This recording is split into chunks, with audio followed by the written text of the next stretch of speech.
Tiens, bonjour Christian, comment vas-tu? Bonjour Josette, j'arrive enfin. Très bien. J'ai acheté des fraises ce matin chez De belles Delbar. fraises, oui, des bons fraisiers. J'ai pas planté au printemps, est-ce que c'est encore le bon moment? C'est pas grave.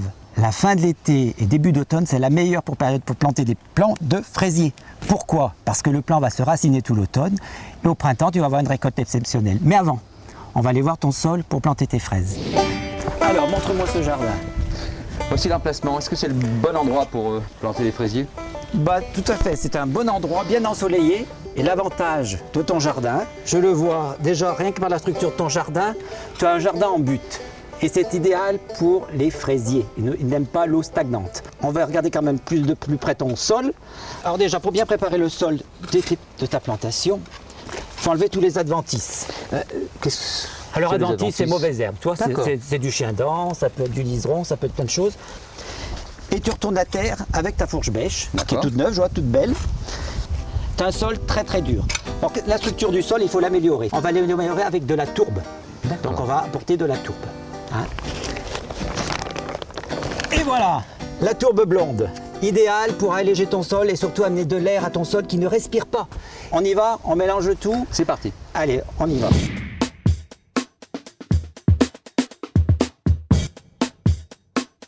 Dis-moi Christian, on m'a vendu du calcaire.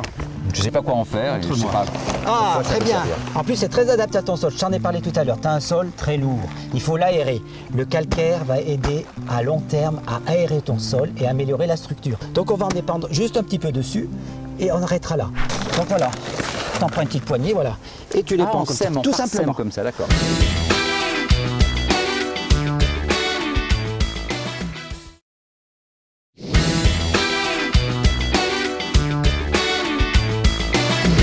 Voilà Joseph, nous avons préparé notre sol et maintenant tu vas travailler. Tu as acheté un bel outil ce matin à la jardinerie Delbar et ben tu vas t'en servir. Je vais te faire griffer le sol pour bien niveler ton sol, pour faire une belle ligne de plantation de fraisiers. Tu peux m'en montrer le Donc mouvement, niveler, s'il te plaît. voilà. D'accord, très bien. Et tu nivelles, qu'il n'y ait plus de bosse, qu'il n'y ait plus, voilà. Tu vois, il y a un peu de bosse là, donc tu Je nivelles. vais jusqu'au bout, très bien. Voilà, et moi pendant ce temps, je vais chercher le cordeau pour planter les fraisiers. Voilà le cordeau. Ah, le fameux cordeau. Je vais te le laisser planter là-bas au fond, au bout de la ligne. Okay. Donc, puisque tu m'as dit que tu voulais une ligne de fraisier, on va se faire notre ligne de fraisier bien droite.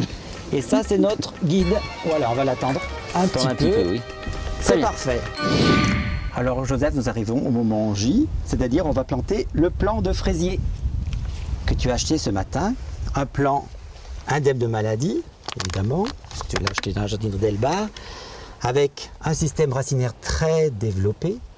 Et ce que je vais faire, je vais supprimer toutes les fleurs. Ah, pourquoi on supprime ces fleurs? Pourquoi? Parce que, regarde, il faut que les feuilles se développent, que le plant se développe, aussi bien en largeur qu'en hauteur, qu'il devienne bien touffu. Très bien. Un plant très touffu. Donc tu veux dire que s'il y avait des fraises, tu les aurais Je les aurais enlevées. D'accord. Voilà. Il y a des plants, tu vois, il y a là une petite fraise qui se forme.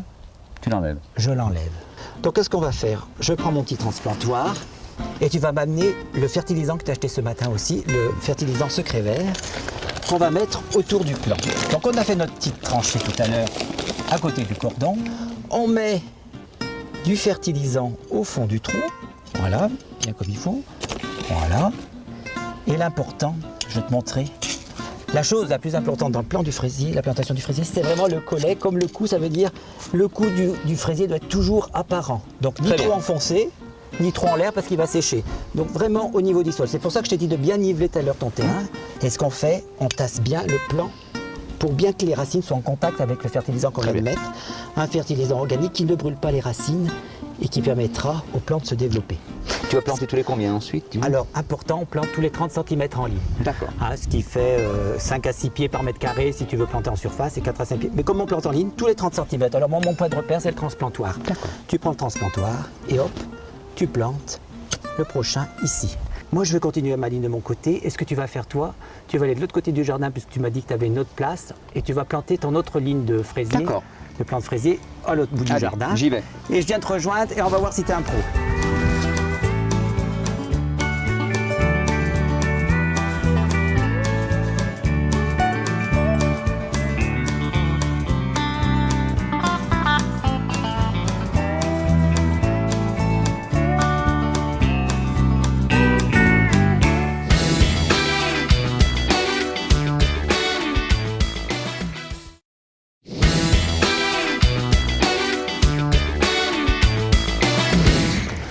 Alors Christian, tu en es où?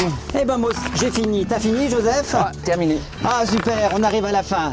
Donc je vais te montrer une petite astuce que j'ai oublié de te dire. C'est la cuvette. Qu'est-ce que c'est? C'est faire un petit cercle autour du plant, tu vois, une petite cuvette. Et pourquoi? Parce que quand tu vas arroser, l'eau va rester à l'intérieur, j'ai compris. Exactement. D'accord.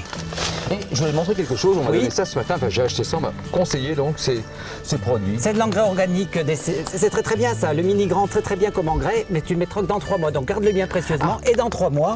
Il y a le Parce temps que pourquoi? encore. Parce que la plante dans 3 mois elle va encore avoir faim, donc il faudra lui donner à manger.